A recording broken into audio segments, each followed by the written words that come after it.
maybe Nike did get it right. Just do it. There's something we all carry around with us. That one thing, that dream, that calling.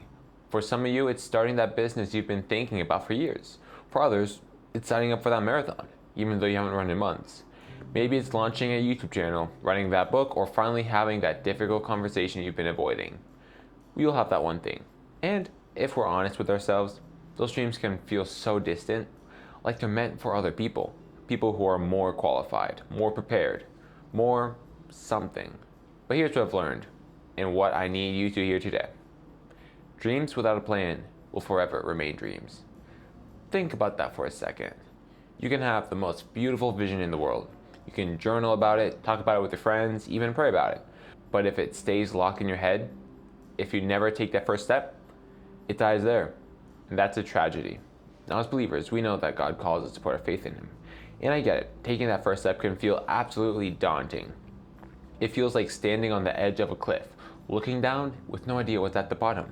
But here's the truth that changes everything. We do not need to see the whole picture. God does.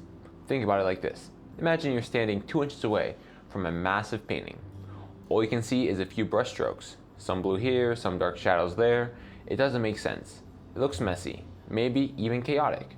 But God, He's standing back, seeing this entire masterpiece. He sees how every single brushstroke fits together to create something beautiful. We can't just sit there, squinting at those few brushstrokes, trying to figure out the entire painting before we move. That's not faith, that's paralysis. Faith is taking the first step, even when we can't see step 2. It's really just a leap of faith. Now I know what some of you guys might be thinking right now. Okay, I'll just pray about it and have faith. I'll just wait for God to open the door.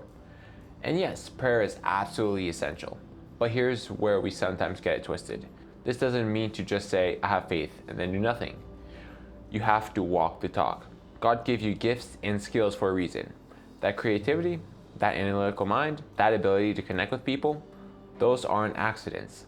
And those aren't just personality traits. Those are tools God placed in your hands to glorify Him, to build His kingdom. Think about the parable of the talents. The servants who invested what they were given, they were celebrated. The one who buried his talent in the ground out of fear, that didn't end well for him. God doesn't want you to bury your gifts. He wants you to use them. So here's what it looks like practically. Pray, and then execute.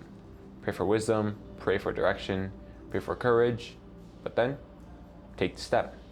Register the domain, sign up for the class, have that conversation, make that phone call, even when it seems foggy, especially when it seems foggy. Take that leap of faith. Because here's what I've discovered. God doesn't usually show you the entire staircase. He shows you the next step. And when you take it, He lights up the one after that, and then the one after that. It's progressive revelation, one step at a time. And yes, you might stumble, you might make mistakes. That business might not work exactly how you planned. That first video might get 12 views, and 8 of them are your mom. But that's not failure, that's learning, that's growing, and that's faith in action. So let me ask you, what's that one thing you've been putting off? That leap of faith that's been waiting for you? What's the next step God is calling you to take? Don't let it remain just a dream. Don't let fear keep you stuck 2 inches from the painting, unable to see what God is creating. Just do it. Pray, then move. Trust, then act. Believe, then leap. God's got the whole picture. You just need to take the next step. Thank you for watching. See you later. Peace.